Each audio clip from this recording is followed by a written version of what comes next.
Everybody can't call their pastor phone.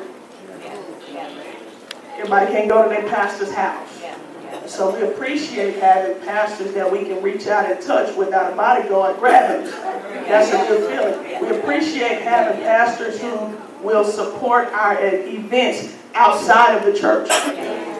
We appreciate having pastors that we can tell stuff and we don't have to hear about it again. We appreciate having pastors we can tell stuff and don't have to worry about being judged. I didn't say they would not correct us, but there's a difference in correcting somebody and just flat out judging. So on behalf of the church, we appreciate you guys being genuine. It's so obvious that you guys do not put on a front, and we can appreciate you being Carolyn and Perry before us. And I wanted to say that on behalf of the church, and I want to share with you what the Lord shared with me around 3 o'clock the other morning. In the year 1900, author L. Frank Baum, he was an American author, wrote what was perhaps his best piece. He wrote this piece that was called The Wizard of Oz, year 1900. And in that story, there's a little girl named Dorothy who has a puppy named Toto, and a tornado comes. And that tornado displaces them. They come to, or they wake up, they gain consciousness in a very strange place called the Land of Oz. They wake up, and of course, they're terrified because they recognize they're in an unfamiliar place. They wake up, and they're eagerly seeking help on how to get back home. So finally, this good witch comes, and she says, well, if you go and see the wizard, the wizard can help you get back home. So the directions they were given were, just follow the yellow brick road. So off go Dorothy and Toto, following that yellow brick road with intentions of seeing the wizard and getting their wish granted of going back home. Well, meanwhile, they're on the way down this yellow brick road. If you stick with me, we're going somewhere. Meanwhile, they're on their way down this yellow brick road, and out of nowhere, there pops a scarecrow. This scarecrow has an issue of his own, for he has no brain. He's basically stupid. He has no brain. He couldn't think if he wanted to. The scarecrow pops up, and Dorothy and Toto neglect their need at that point to be able to supply a need from the scarecrow. So they say to the scarecrow, just go with us.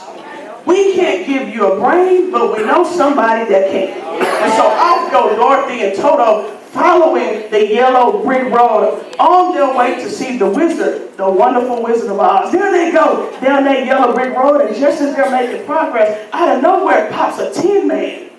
He's made of metal. He's made of tin. He's got every part of his body except the heart. He's heartless, which as a result deems him as a jerk. But Dorothy and Toto neglect their need, and they say, come on, Tin Man, we got a scarecrow with us, but if you join us, we can't help you, but we can get you to somebody who can. So off they go down the yellow brick road, off to see the wizard, the wonderful Wizard of Oz. Dorothy, Toto, the scarecrow, and the Tin Man, just as they're making progress, out of nowhere pops a lion. This lion has an issue of his own. This lion needs some courage.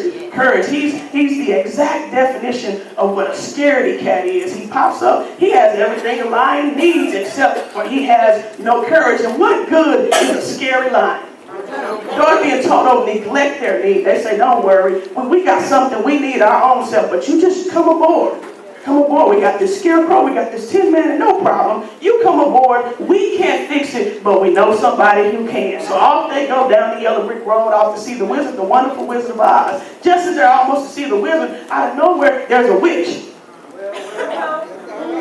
They encounter an evil witch. They have something that they're seeking themselves, but they can't even get it because they run into a witch. So not only do I have these people who need me to lead them, but I also have to deal with witches. Here they go. They have to you got to deal with witches. And there they are. They're battling with this witch, all while having people whose livelihood depends on them. But Dorothy and Toto neglect their initial need of wanting to get something from the wizard just so they can take care of the people with them. God woke me up and I said, God, why would you wake me up and make me think about a story that was written over 115 years ago? He said, baby, because pastoring is like going off to see the wizard following the yellow brick road. So Lord, I don't know nothing about that. I'm new to the ministry. He said, if you just open your mouth, I'll speak for you. Pastoring is like being off to see the wizard following the yellow brick road. You're still human. You have needs of your own. You have insecurities of your own. You have things that you want your own self, but you neglect those needs just so you can look out for some folks. For what kind of people would the pastor have to look out for? He's going to have to deal with some folks who don't have a brain. I wish there was some church people here. Deal with some folks who have every part of their body. They got hands, they got legs, they got thighs, they got shoulders, but they have no brain. Could you imagine how difficult it is to deal with somebody who has no brain? But you figure out a way to deal with the person who has no brain, but then you got to deal with the jerks who have no heart. Now we have slow people. Can I keep it 100 with you? You have people who couldn't think if they wanted to, but then you learn how to deal with them, and then there are people who just flat out heartless.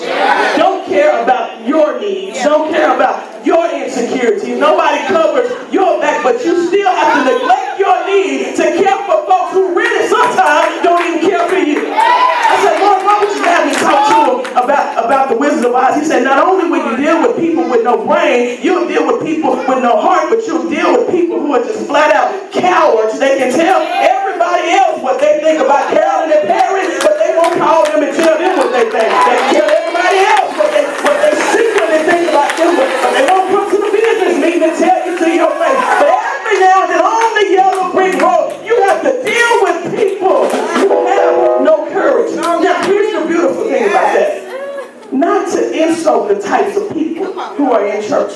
That's not why I went there. Here's what God wants you to know. If you take care of the people, I, the Lord, will take care of you. Thank you.